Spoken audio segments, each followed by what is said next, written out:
What event are scientists still unable to explain?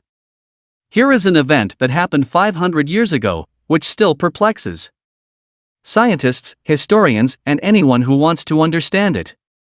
In July 1518, in the city of Strasburg, in Alsace, now France, something unexpected happened. A housewife, named Frau Troffea, came out of the house onto the street and started dancing.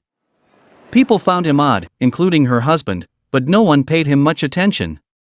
He literally danced all day, stopping only when he fell asleep from exhaustion. The next morning, as soon as she woke up, she resumed dancing.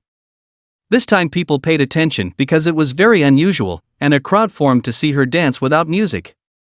By this time, her feet were already bruised and bloodied, but she didn't seem willing to stop.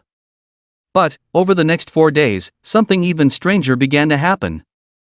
34 people also started dancing non-stop. After 4 weeks, it is believed that up to 400 people were dancing uncontrollably.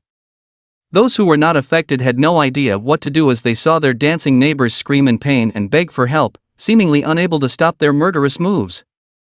As it was summer at the time, up to 15 people were dying a day from heat, dehydration, and exhaustion. The city council enlisted the help of local doctors to try to stop this madness and eventually diagnosed hot blood to the poor dancers. Hot blood meant that the brain was overheated, which caused insanity. But they couldn't use their remedy, bloodletting, since people couldn't stop moving long enough to drain some of their blood. So the council decided to try something else. Musicians were hired and more people were brought into town to party and try to tire the dancers. It seemed to work as the dancers' moves slowed down, but the hired musicians decided to change the rhythm and play a more cheerful song, causing the villagers to once again return to their previous rhythm.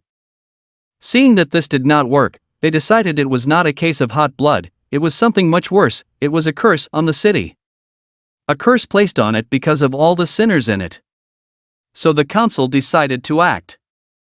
They closed all gambling houses and brothels and banned from the city all those they considered sinners. They were so desperate that they even made music and dancing illegal. But, as you probably expected, that didn't stop those bloody, bruised feet from dancing. All this lasted until September. To this day it is still unknown what caused this, although there are some theories such as the mass hysteria caused by extreme poverty and the superstitions surrounding San Vito, which they believed cursed them. And surprisingly enough, this has happened several times across Europe.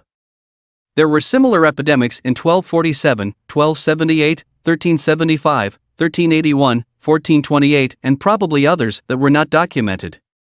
Event.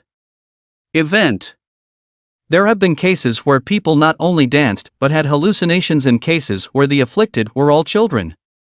It's been centuries since the dancing plague's last reported case, but it's still scary to think about it as there's no explanation as to why this has happened to date.